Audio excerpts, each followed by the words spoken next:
YouTube.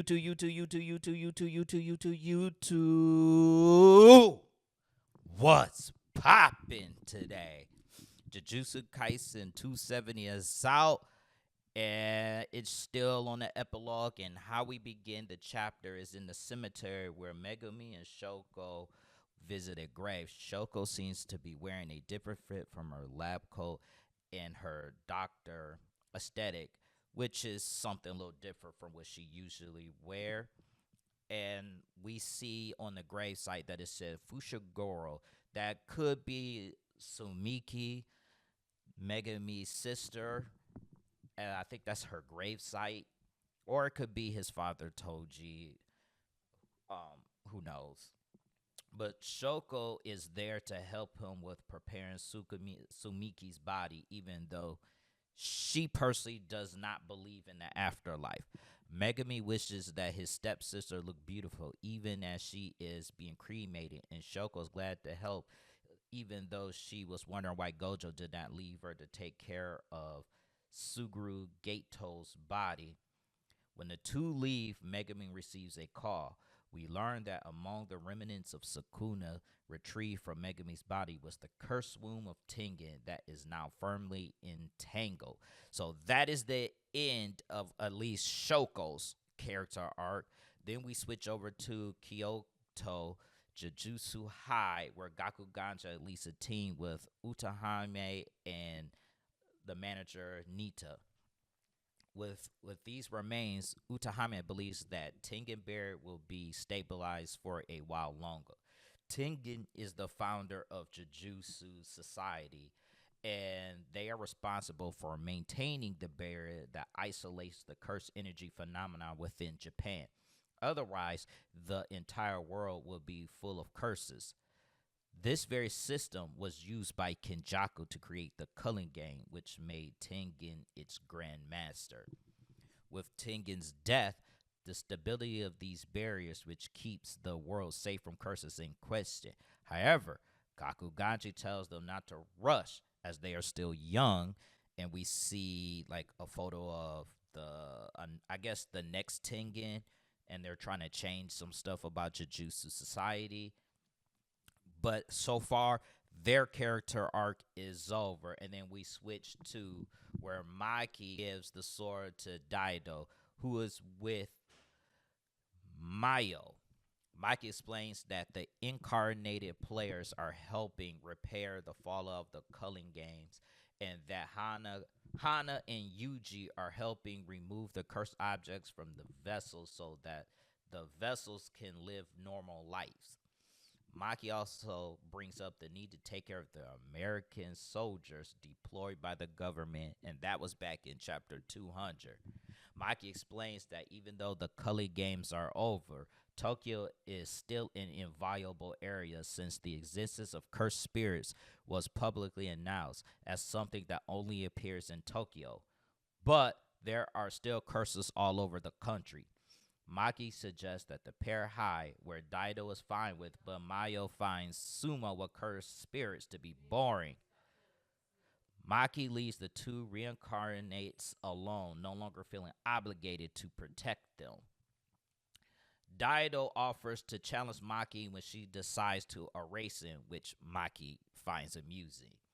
Now, Maki's character arc is over. So we switch to Charles Bernard, who's proclaiming the greatness of printed manga.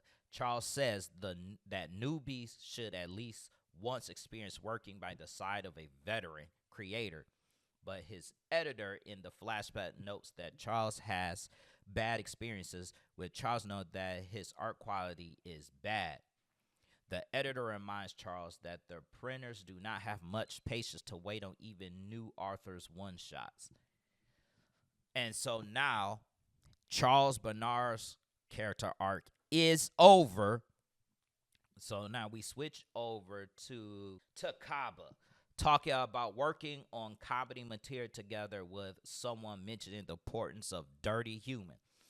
Takaba seems to be with someone that looks familiar and his face is intentionally obscured by the speech bubbles. But you could tell that it resembles Suguru Gato's stance somehow. But Tagaba's character arc is now over.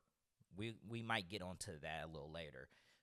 Now we switch to Amai, who's Yuji's childhood friend, who apologizes to someone for something that happened in the past, but he glares at Amai and walks away without responding, which let us know that the apology was not accepted.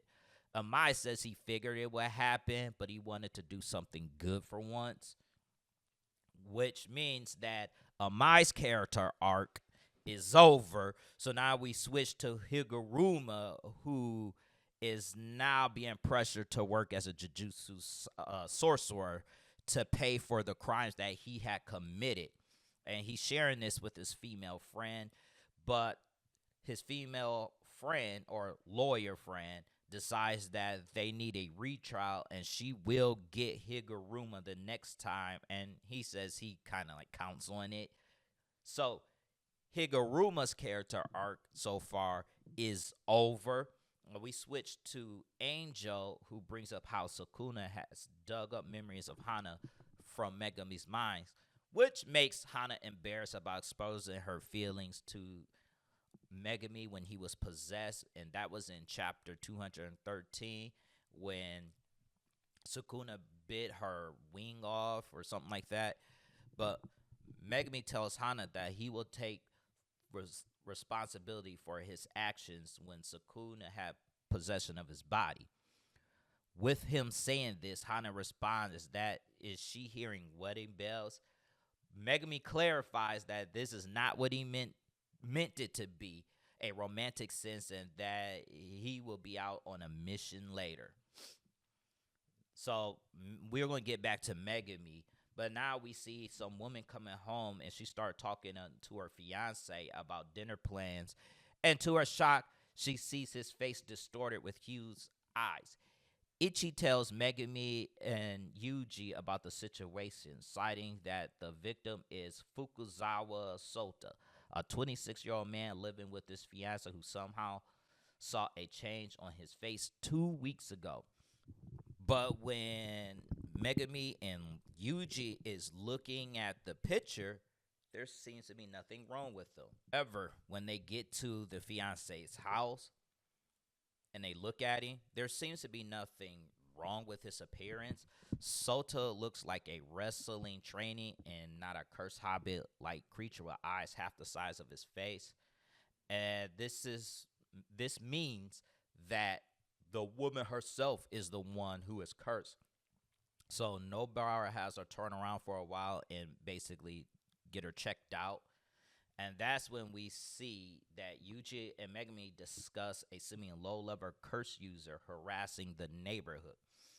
Ichi mentions that there is a low chance that this being is a cursed spirit, so it's probably a cursed user or a semi-first grade cursed spirit that can hide its malicious intent.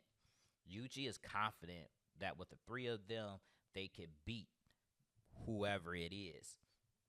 And this mystery could be, honestly, the last Culling Game player, or, like they said, a semi-first grade spirit. Who knows which way they'll go with that.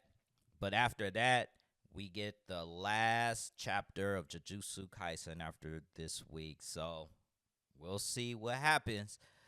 But let me know what you think in the comment section below, who the mysterious character is. And I'll catch you guys on the next one. Peace out, y'all.